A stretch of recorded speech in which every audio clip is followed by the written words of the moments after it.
আসসালামু আলাইকুম। ইমানি পরশ টাচ অফ ফেইথের নতুন একটি ভিডিওতে আপনাকে স্বাগতম।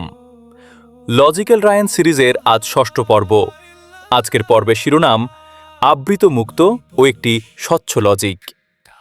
আপনি যদি ইউটিউব থেকে আমাদের এই ভিডিওটি দেখে থাকেন তবে সাবস্ক্রাইব করুন, আর ফেসবুক বা টিকটক থেকে দেখলে ফলো করে আমাদের পাশেই থাকুন। চলুন সত্যত্ব আর যুক্তির এই অনন্য সফরটি শুরু করা যাক। টিএসসির করিডোরে বৃষ্টির কারণে আটকা পড়েছিলাম আমরা। রায়ান একটা বেঞ্চে বসে দ্য মেটাফিজিক্স বইটা উল্টে পাল্টে দেখছিল। নীলা ওর দিকে তাকিয়ে একটা বাঁকা হাসি দিয়ে কথা শুরু করলো। নীলা বলল, রায়ান, তোদের এই পর্দার কনসেপ্টটা আমার কাছে বড্ড আদিম মনে হয়। একজন নারীকে কেন কাপড়ের স্তূপের নিচে নিজেকে লুকিয়ে রাখতে হবে?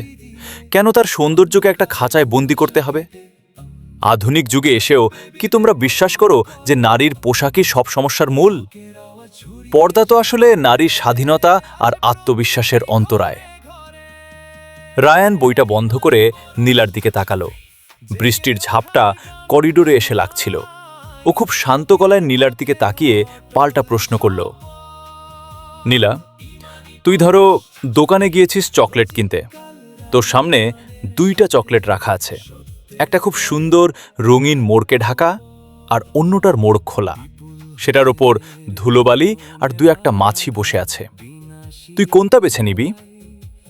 নীলা একটু বিরক্ত হয়ে উত্তর দিল, অবশ্যই যেটা মোড়কে ঢাকা আছে সেটা। এটা তো হাইজিন আর কোয়ালিটির ব্যাপার। ঠিক, কিন্তু তুই কি বলবি যে মোড়কটা ওই চকলেটের স্বাধীনতা কেড়ে নিয়েছে, নাকি ওই মোড়কটাই চকলেটটাকে দামি আর সুরক্ষিত রেখেছে? নারীর পর্দা কোনো খাঁচা নয় নীলা, এটা হলো সেই প্রোটেক্টিভ লেয়ার যা তাকে সস্তা হওয়া থেকে বাঁচায়। যে জিনিস যত দামি তার সিকিউরিটি তত স্ট্রং হয়। আরেকটা উদাহরণ দেখো, সমুদ্রের তলায় যে দামি মুক্তো থাকে ওটা কি এমনি এমনি পড়ে থাকে? না, ওটা একটা শক্ত ঝিনুকের আবরণের ভেতরে ঢাকা থাকে। তুই কি বলবি ঝিনুকটা মুক্তোকে বন্দি করে রেখেছে?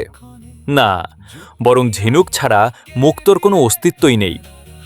বাইরের রুক্ষ জগৎ থেকে মুক্তোকে আগলে রাখাই ঝিনুকের কাজ। ইসলাম নারীকে সস্তাপূর্ণ মনে করে না বলেই তাকে পর্দার মতো একটি অনারারি ঢাল দিয়েছে, যাতে প্রতিটা মানুষ তার শরীরের দিকে তাকানোর আগে তার মেধা আর ব্যক্তিত্বকে সম্মান করতে বাধ্য হয়। নীলা তখনও দমে যায়নি। সে বলল, কিন্তু রায়ান, পুরুষদের চোখের সমস্যা ঠিক না করে মেয়েদের ওপর কেন এই বোঝা? রায়ান হাসল।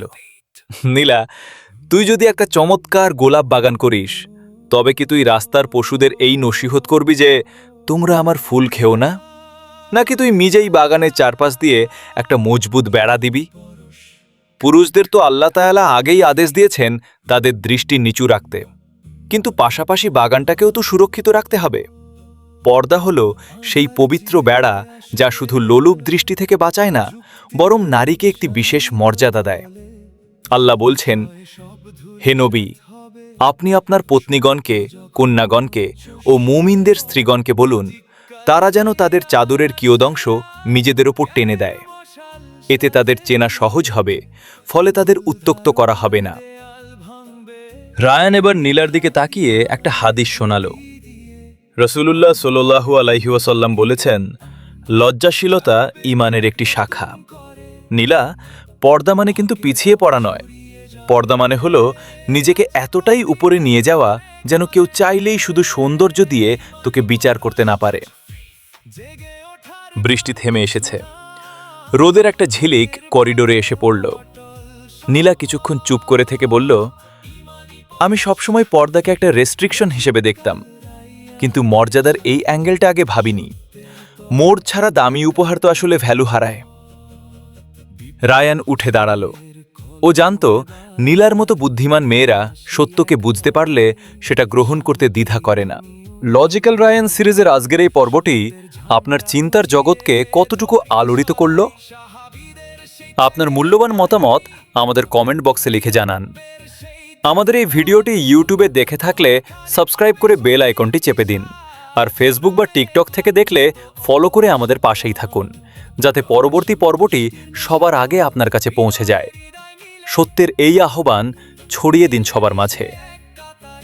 দেখা হবে আগামী পর্বে ইনশাআল্লাহ। আল্লাহ হাফেজ।